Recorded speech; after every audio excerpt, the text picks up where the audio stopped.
world is changed forever by a new technology, nuclear. Two superpowers dominate the world, each facing the other in a state of neither war nor peace. This is the story of the Cold War, how the push of one button could lead to total global destruction. Together we shall save our planet, or together we shall perish in its flames. How the struggle between two political systems caused millions to suffer. Spying was very much part of the Cold War.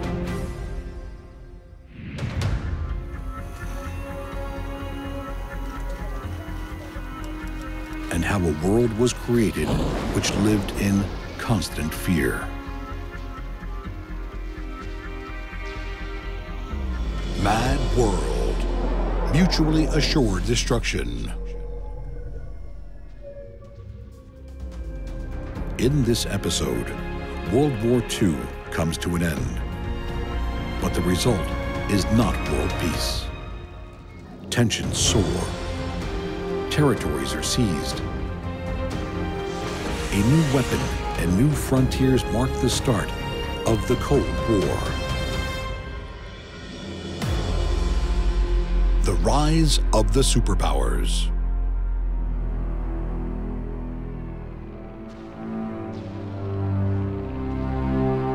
Germany surrendered in May 1945, leaving Japan alone, still fighting the Allies. Terrible destruction descended.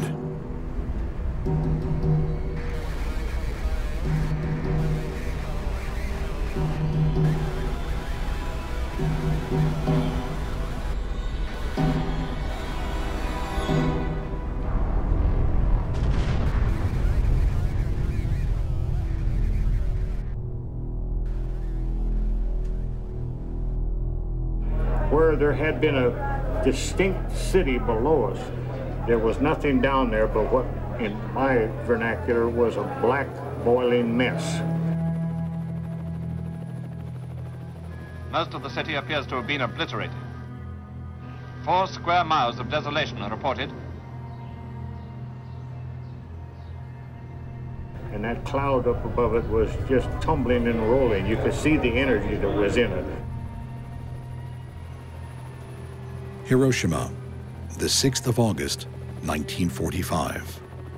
Perhaps as many as 70,000 people are instantly killed by just one single bomb. A short time ago, an American airplane dropped one bomb on Hiroshima and destroyed its usefulness to the enemy. That bomb has more power than 20,000 tons of TNT. Was very hard-headed, including about, not losing troops in Japan, so he dropped, made the decision to drop the atom bomb once he knew about it. There is more to come. That's the atomic bomb exploding at Nagasaki. All of you who see this picture can judge for yourselves the extent of the menace to civilization of this new weapon. It is a harnessing of the basic power of the universe. The force from which the sun draws its power has been loosed against those who brought war to the Far East. The bomb has been used on human beings twice. It was a global world-scale war, so I think there's a very strong argument that the use of those weapons to end the war quickly without having to address a conventional invasion of Japan, very legitimate. The USA celebrates the new superweapon. They are the only nation that possesses the bomb. Something horrific has been invented, and it cannot be uninvented. I don't think nuclear weapons were necessary to bring a swift end to World War II. Japanese scholars are now almost unanimous in saying, no, it was not Hiroshima and Nagasaki that led us to sue for peace. It was Russia's entry into the war that same week. That was the decisive factor. The one great achievement of nuclear weapons in most people's mind, that it did save a catastrophically prolonged war on the Japanese landmass, even that disappears on closer evaluation.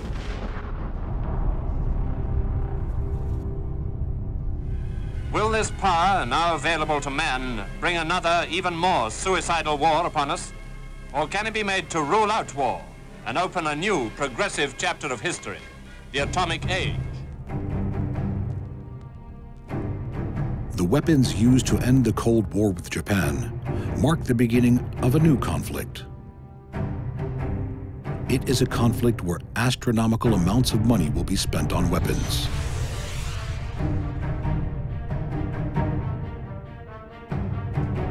It will last nearly 50 years.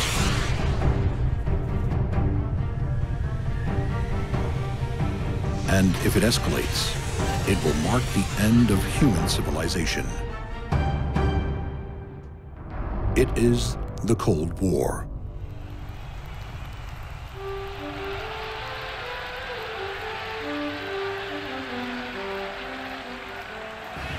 This is Movietone, rejoicing with you in victory. 3 months earlier in Europe, VE Day. Victory has been won over Germany. Its evil leader, Adolf Hitler, is dead. 6 years of horrendous suffering have come to a close.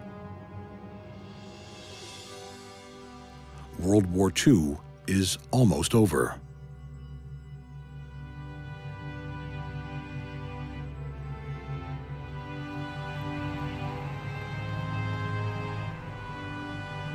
As the guns in Europe go silent, a meeting in the USA aims to ensure a war like the last one never happens again. San Francisco, where 50 United Nations have been working for 8 weeks to produce a charter on which the future of world peace will depend. It is now my duty to call for a vote on the approval of the Charter of the United Nations.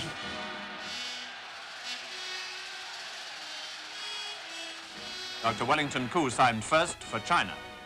Then, one by one, all the countries represented at San Francisco signed the Charter of Freedom and Peace on which the hopes of the whole world are centered.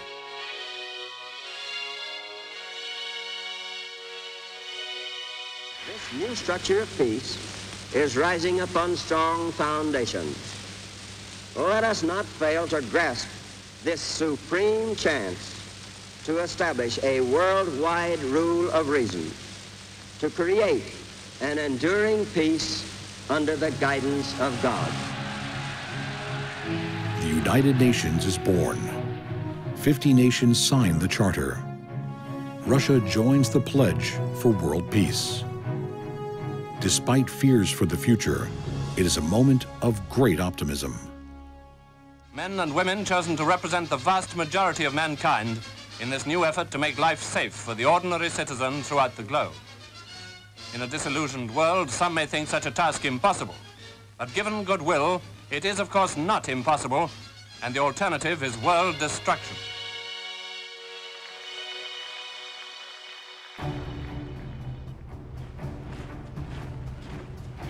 Two turning points in history create the Cold War. The atomic bomb is one. The second threatens to start another worldwide nuclear war.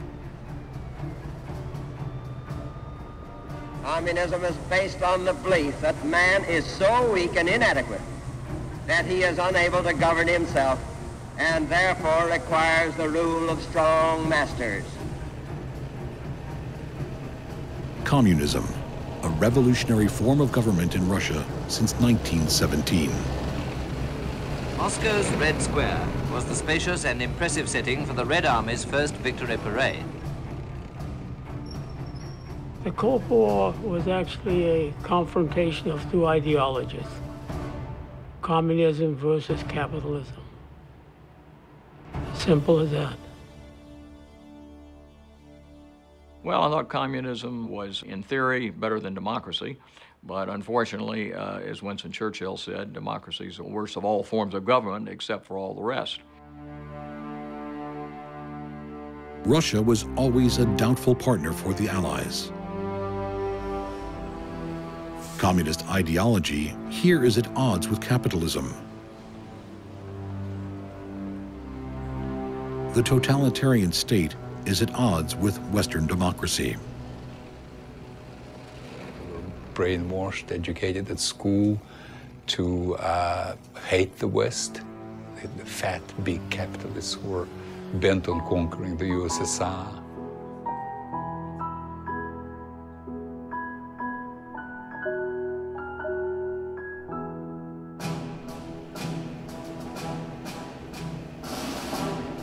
Known as the Union of Soviet Socialist Republics since the revolution, Russia is ruled by Joseph Stalin, General Secretary of the Communist Party. This great leader of the proletariat, who was a genius of all times. Today, Stalin watches with pride as units of the Red Air Force fly over the Soviet capital.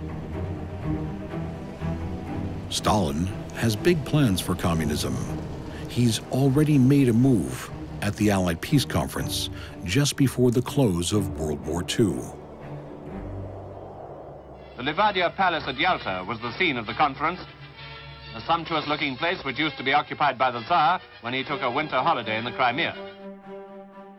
Yalta, plans are made to divide Europe between the four victorious parties: Britain, the United States, France, and the Soviet Union. Germany will be divided in four. The eastern part will be run by the USSR. Winston Churchill and Franklin Roosevelt acknowledged that Eastern Europe, occupied by the Red Army, is Stalin's. It is crazy. And the whole partitioning of the world between the great powers, as you know, in Yalta, when they got together and they've kind of had this little piece of paper in which they scribbled, 70% of Poland to you, 20% to us, and all that, So, we've got to where we've got. I think the government, because of the sickness of Roosevelt and the ascension to power of President Truman, trying to learn to deal with Stalin and Churchill, led to some belief that the Russians would treat the Eastern European better. The Polish election was a test. The Soviets pledged a free democratic election in Poland. There was wrangling and delay, and when the election was finally held, it was a totalitarian affair staged by a Red dictatorship. Red Marshal Tito established a communist dictatorship in Yugoslavia. Hungarian Premier Nagy, whose democratic government was overthrown by the communists, a culminating violation of Soviet pledges of democratic liberty.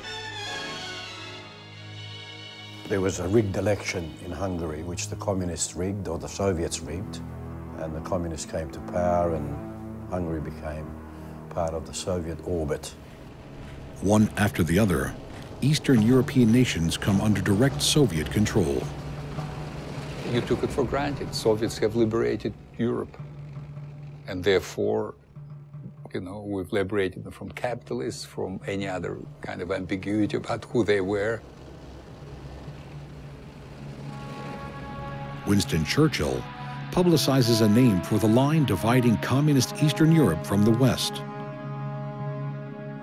From Stettin in the Baltic to Trieste in the Adriatic, an iron curtain has descended across the continent. Well, I think the Iron Curtain was a very big surprise, a very unpleasant surprise. I think it led to the famous speech by Churchill to wake up the Americans that despite all the costs and the great victory of World War II, there now seemed to be some people who wanted to cause more trouble, to create another warlike situation, and that country that was going to do that was the Soviet Union.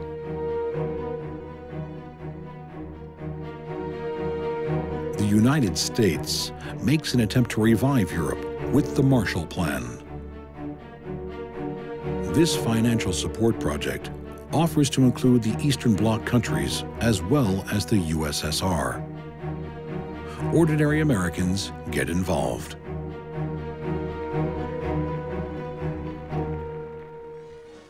The Citizens Food Committee in America had been asking for public donations of staple foodstuffs. He is giving generously, as are thousands young and old who wish to aid our friends abroad who face either untold suffering or communist control. The Friendship Train, an idea sparked by a Washington journalist that inspires generosity across the USA. During its journey across the continent. Everywhere, great crowds turned out to endorse this expression of America's goodwill and practical aid for the free nations of Western Europe. In addition to milk, canned goods, and other food products, gifts of money have been collected. Stockton, California is another stop on the Friendship route, over which the railroads are carrying the train at no cost as their part of the gift grant. The train travels from coast to coast, collecting food, fuel, and clothes, making over 40 stops on the way. New carloads of vital supplies are coupled on at each stop, and the train is expected to arrive in New York in 2 sections, hauling 200 cars.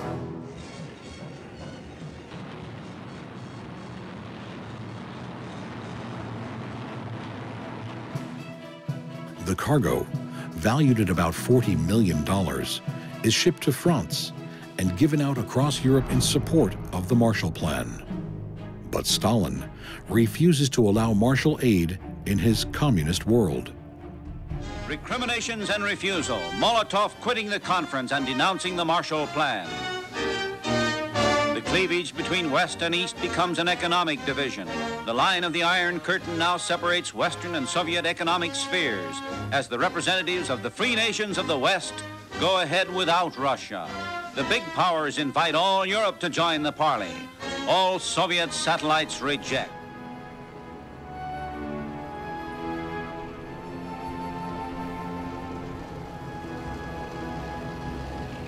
You know, when we were leaving Lithuania, my parents initially thought they would do it legitimately.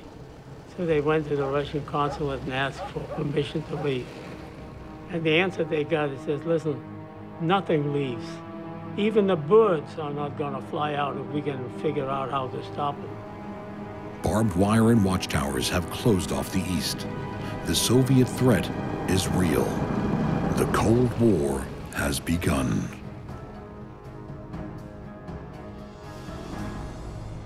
The USA believes Stalin wants to take over Europe and China. Fear of a third world war grows. President Truman decides to build more atomic bombs. The first will be tested in the Pacific Ocean on a tiny group of islands known as the Bikini Atoll.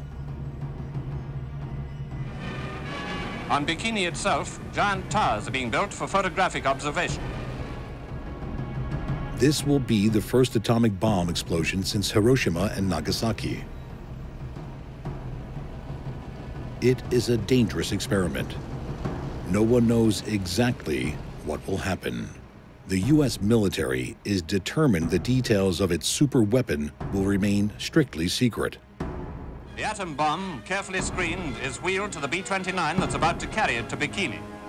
Not even a glimpse of this epoch-making missile is permitted.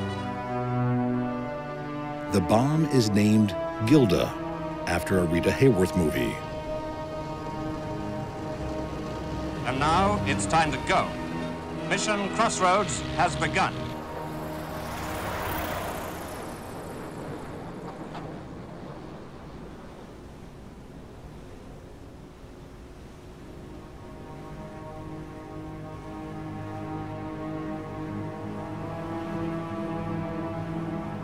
Those without goggles shielded their eyes with their arms as the world's 4th atom bomb fell.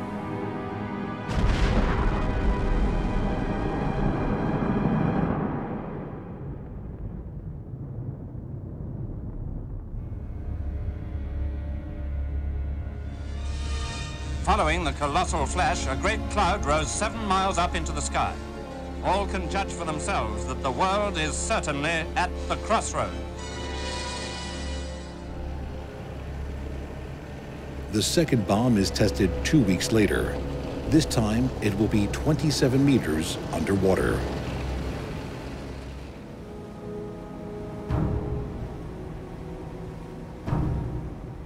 Two minutes to go.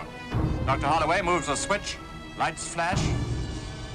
The bomb is named Helen of Bikini. 5, 4, 3, 2, 1, fire.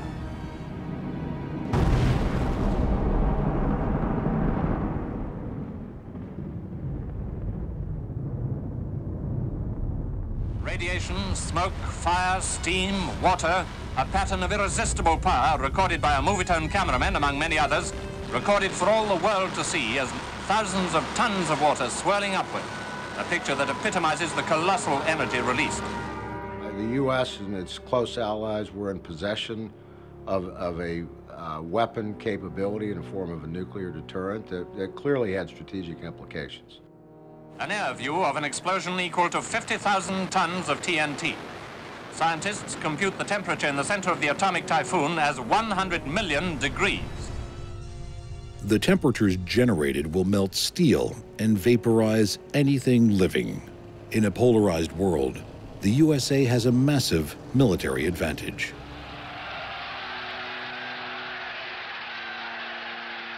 Aggression towards the West is growing behind the Iron Curtain.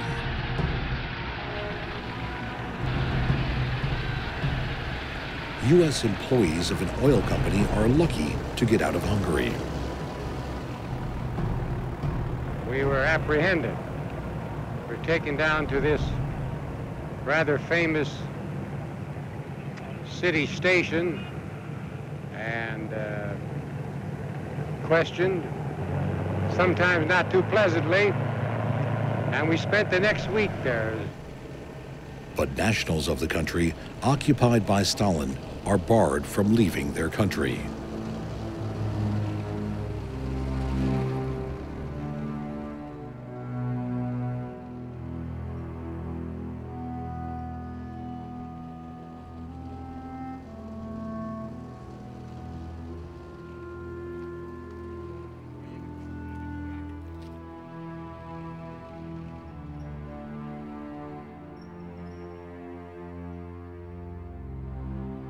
They were not so much terrified as frustrated by the lack of freedoms and the lack of democracy. The jokes, and there were many, many of them, which were quite cutting and dismissive of Stalin. You know, I'll just tell you a tiny little one, you know, when there is somebody drowning and they get him out of the lake, and this person says, "You can ask me for anything you want. I'm Stalin." And they said, "Only please don't tell anybody that we've saved you." Attempts to escape are daring and sometimes bizarre. This is the homemade tank used by a Czech mechanic to escape to Bavaria. Crashing through the electrified wire after a 30-mile drive to the frontier, he took his wife and 2 children with him, as well as a number of others who joined in his bold and successful bid for freedom.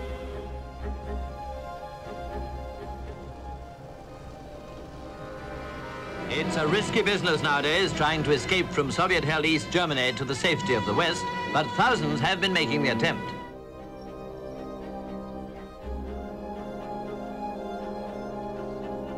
At that time, it was extremely difficult and dangerous because the borders were closed with electrified fences, landmines. It was extremely difficult to get out. The dramatic story of the 3 Czech planes that recently landed at Erding in the American zone of Germany, some 20 miles from Munich, is a story of escape to freedom. So Mr. Kautsky here, who took the plane up from Prague airport and who has force landed it on the airfield, well, I should say on the strip outside of Prague. It took about 90 seconds before all of us were embarked, and immediately we took off. About 20 minutes later, we have crossed the border into the American territory. Some of the refugees from communism are more than they seem. In Newark, New Jersey, there's a radio factory worker who's escaped from behind the real Iron Curtain. He's Jonas Chernius, once Premier of Lithuania, who got away with his family when his country was taken over by Soviet Russia. How do you feel about it all, Mr. Chernius? I am feeling very well. I am free. I have found very good friends and relatives. I have to eat. I am not more hungry. I am very happy. People in the West are both scared and intrigued by the closed world behind the Iron Curtain.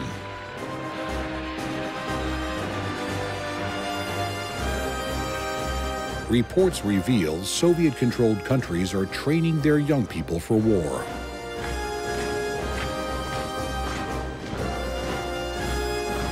Information is hard to get, but life in the East seems austere. The ancient city of Belgrade, modern Yugoslavia's capital, presents a picture of particular interest, for it offers a glimpse of a country in Eastern Europe, which is today a focus of curiosity for Western eyes. From the peasants who come here to do their shopping, one gets an impression of sturdy types, some recalling the days when Serbia was a separate kingdom.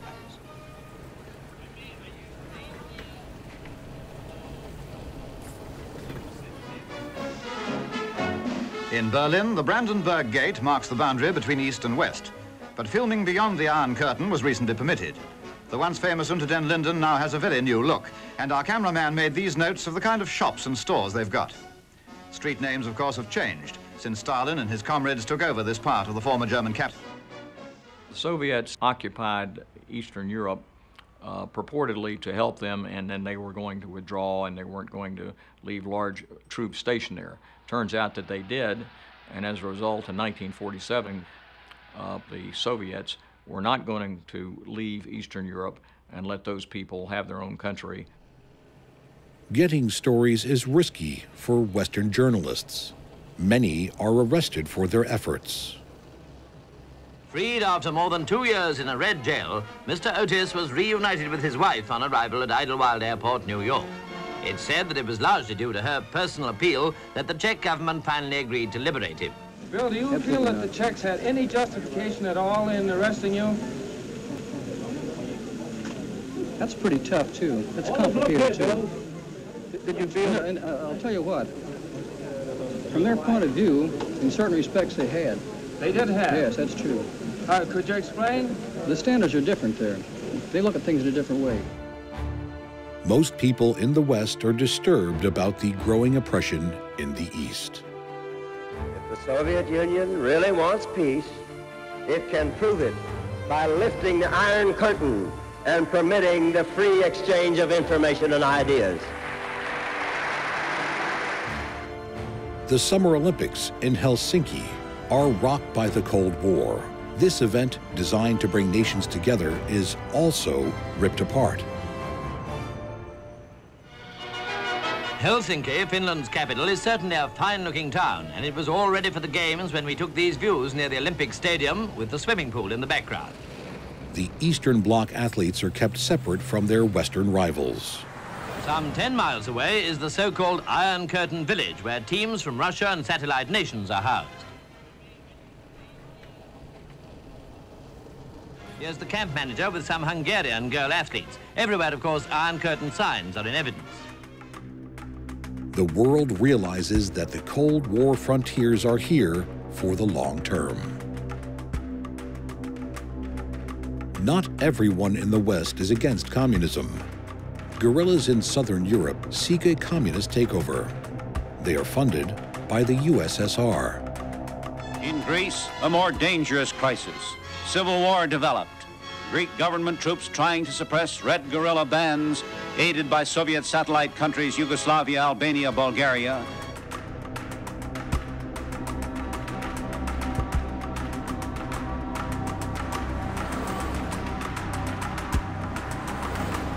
The Greek government states that these gangs have been sponsored and trained mostly by Yugoslavia, that their object is terrorism and loot, and that there are well-known criminals among them. very existence of the Greek state is today threatened by the terrorist activities of several thousand armed men led by communists. The Security Council hears the case of Greece. Mr. Saldaris, the Premier, charges Yugoslavia, Bulgaria and Albania with inciting a leftist rebellion. The United States has received from the Greek government an urgent appeal for financial and economic assistance. Greece must have assistance if it is to become a self-supporting and self-respecting democracy. The United States did not particularly want to get back involved in war or back involved in a European nation's business, was forced to do so because of the recognition that without the help from the big country here, that the Greeks would go under and communism would spread even further. The USA pours in money, arms, and advisors to stop the spread of communism.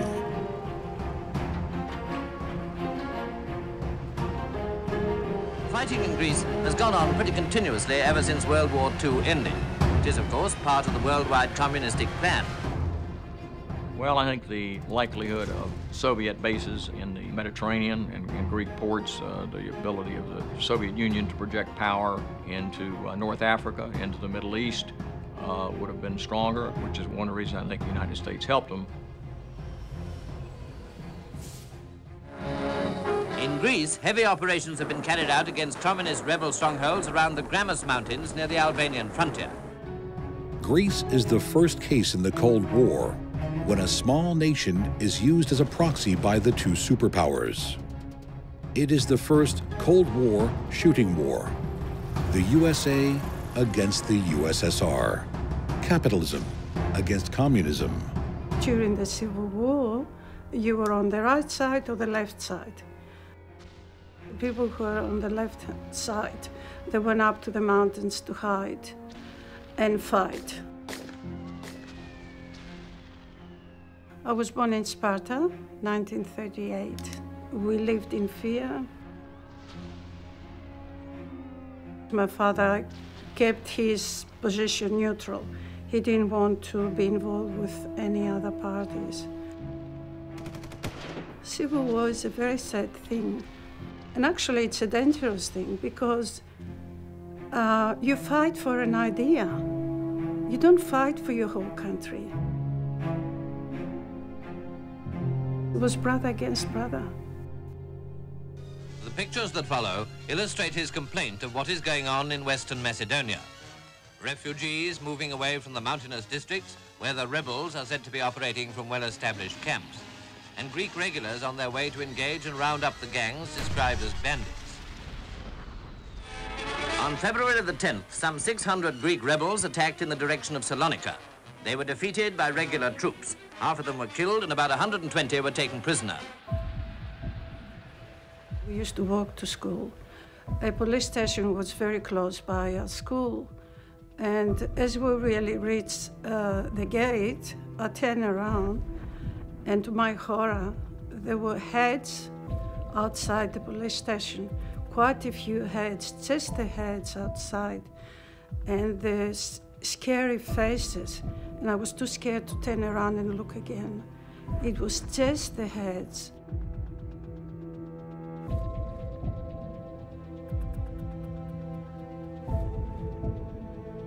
What they used to do that to tell people, well, if you go with the left side, that's what's going to happen to you.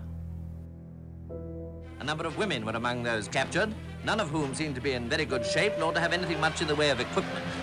After being rounded up, they were marched through the streets of Salonika, escorted by government soldiers and followed by large and excited crowds of civilians. One day there was a lot of noise, a truck just stopped outside the house. And I was curious, I wanted to see.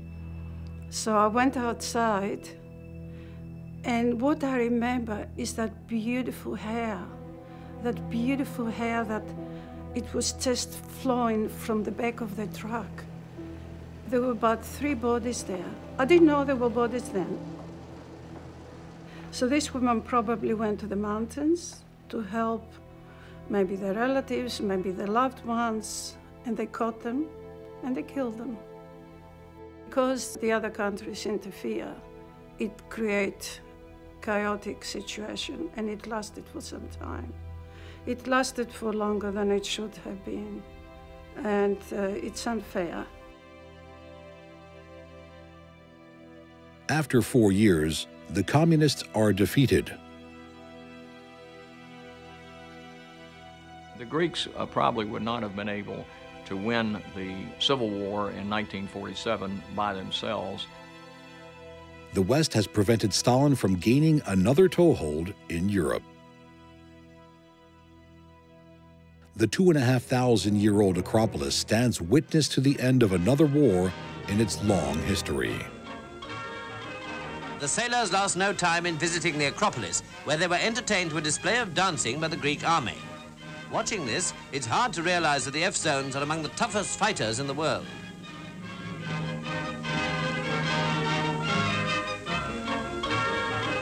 But the real fun came when the American visitors were asked to join in.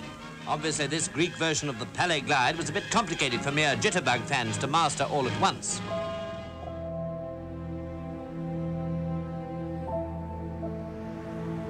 Communist forces attempt a similar outcome on the other side of the world.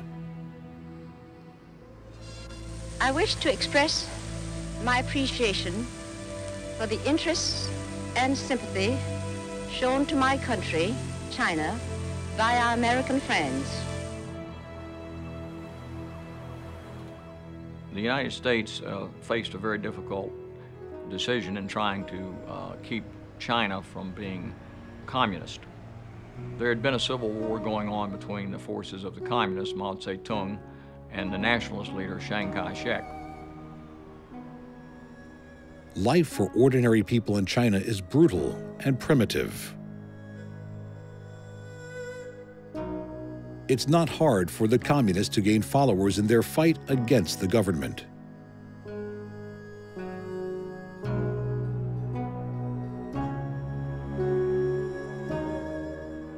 Manpower and manpower alone hauls the boats upstream and over the rapids with cheerleaders to encourage the men. The communists in Russia and in China both were able to hypnotize and to propagandize and to convince, persuade the peasants in their countries, the poor people, that they had been taken advantage of, that the rich people had all the money, all the counts and the princes and the upper level people were corrupt. As far as the peasants were concerned, if the communists took over and shot everybody that had money, you know, at that point they were so beaten down and brutalized and had nothing to look forward to that they figured, well, you know, why not give that a try? The USA is determined to prevent a communist China and aid the armies of Chiang Kai-shek. The battle for the city of Suzhou is joined. Less than 180 miles from the capital, Nanking, nationalist forces dig in for a losing fight. The 400,000 nationalists are armed largely with American weapons, and 105mm guns open a barrage.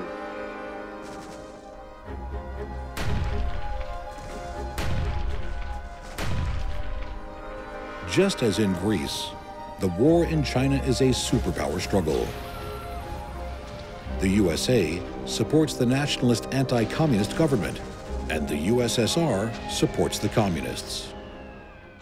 The siege of the town lasted for some time, and rice had to be brought in by air. Planes rushed up supplies for the defenders of the city and flew out the wounded, though latest reports tell of 20,000 casualties eventually abandoned in the retreat.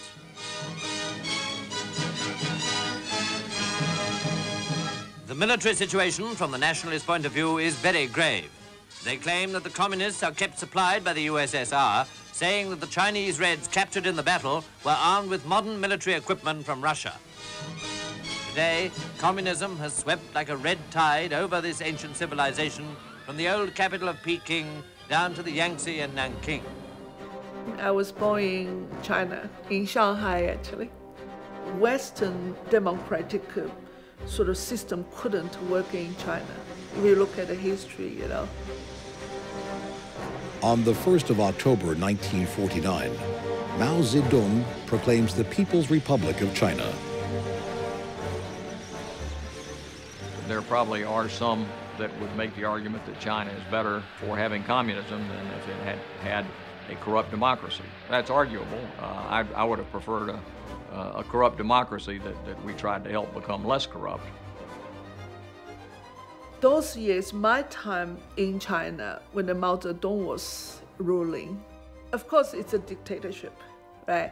You could say nothing apart from long live Chairman Mao, or love China, or love Communist Party, all the songs, the music, and everything in the school books, everything was like that.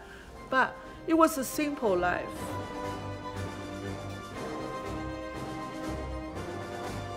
The relationship between people were warmer, and the moral sense was better.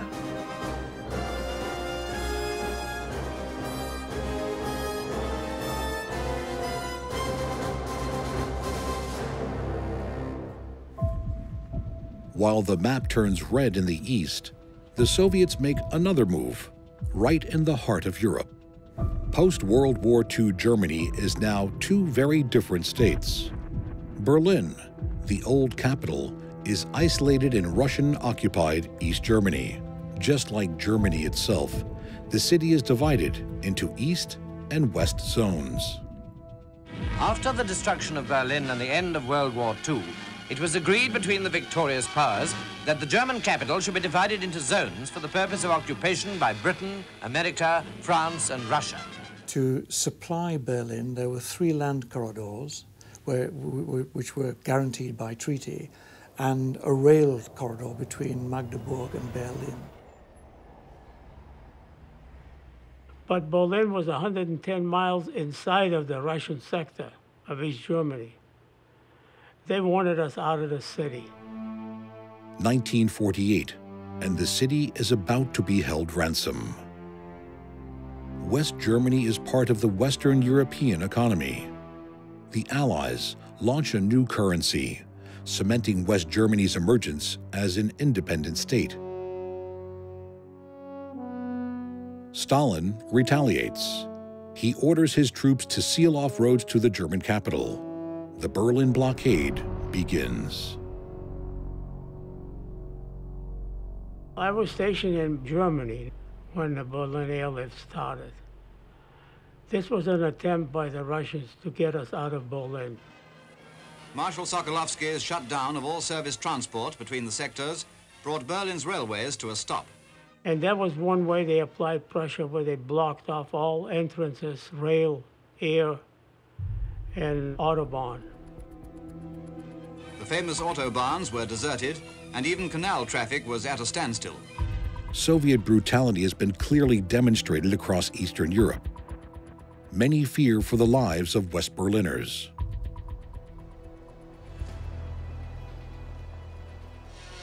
There was only one way open to the beleaguered capital, by air. And at Western Zone airfields, supplies were loaded aboard transports which had been rushed to the scene. The U.S. government decided we will keep millions of people supplied by air. And the airlift started. Aircraft had limited carrying capacity in those days and very slow.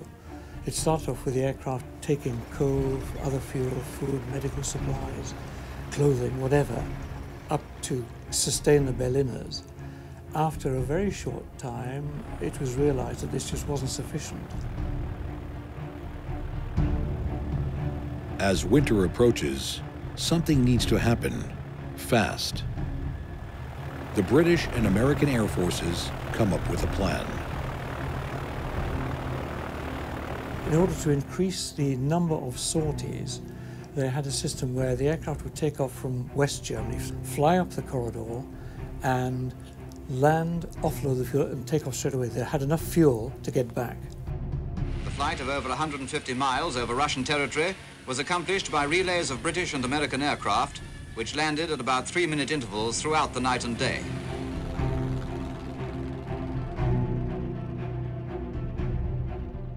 It's been estimated that 24 hours of the airlift is equivalent in organization and effort to launching a 1,000-bomber raid.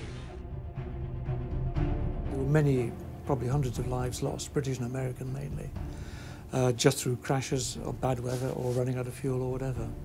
So it was costly. America and Britain prepare for the worst.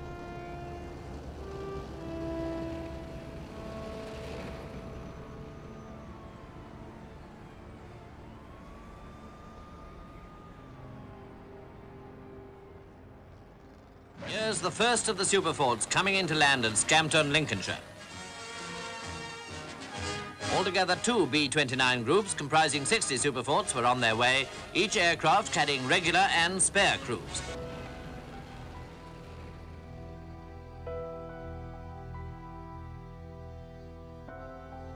In addition, one of them brought a Pomeranian, a Mesket maybe, or a watchdog. A B-29 dropped the atomic bombs on Hiroshima and Nagasaki. The B-29 squadron sent to Britain are within range of Moscow. Asked about the object of their visit, Colonel John Henry, the group commander, said this. The purpose of our visit is a long-range training flight. We don't know exactly how long we'll be here. We'll be here for a short period of temporary duty. The threat to the Soviet Union is clear. We have a right to be in Berlin, and we intend to maintain that right. We have, of course, a situation in Berlin which may at any time precipitate a hideous world struggle. It had the possibility of escalating and spinning out of control. It could be a limited confrontation, or it could be all-out war. The world holds its breath. Will the Americans use their superweapon? The Security Council of the United Nations is now facing its greatest test, the question of the Berlin dispute between Russia and the Western powers. In East Berlin, the communists organized demonstrations against being threatened by the bomb.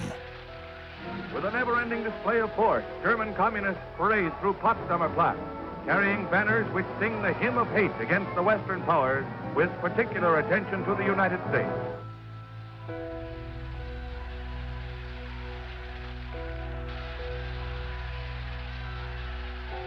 With the battered Reichstag as a backdrop, Berlin citizens again gather more than 200,000 strong to hear reassurances that Berlin will be held at all costs.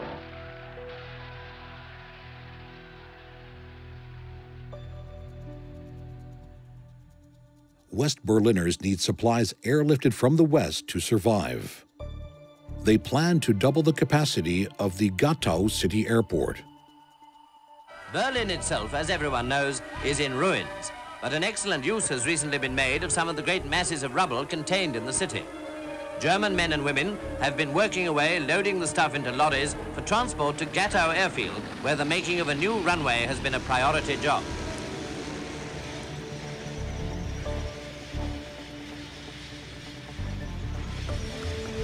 The first Dakota to take off from the new runway marked a real triumph. The Americans saw that the children had nothing to do with the war, and a lot of their aircraft coming in had sweets and candies and stuff in the cockpit, and as they approached to land, they'd throw these out of the aircraft, and there'd be hungry German children underneath, gathering them up. Then, with no warning, on the 12th of May 1949, the Berlin blockade ends. The hottest spot in the Cold War is eliminated, at least temporarily, as the blockade is lifted by the Russians. Allied vehicles await the removal of the barriers and the signal for the dash to Berlin. Stalin realized that, the West was not going to give in, and it all just stopped overnight.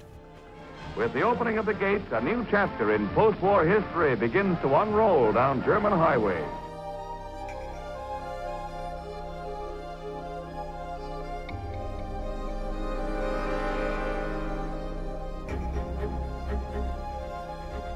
Food and other supplies again flow freely into the city.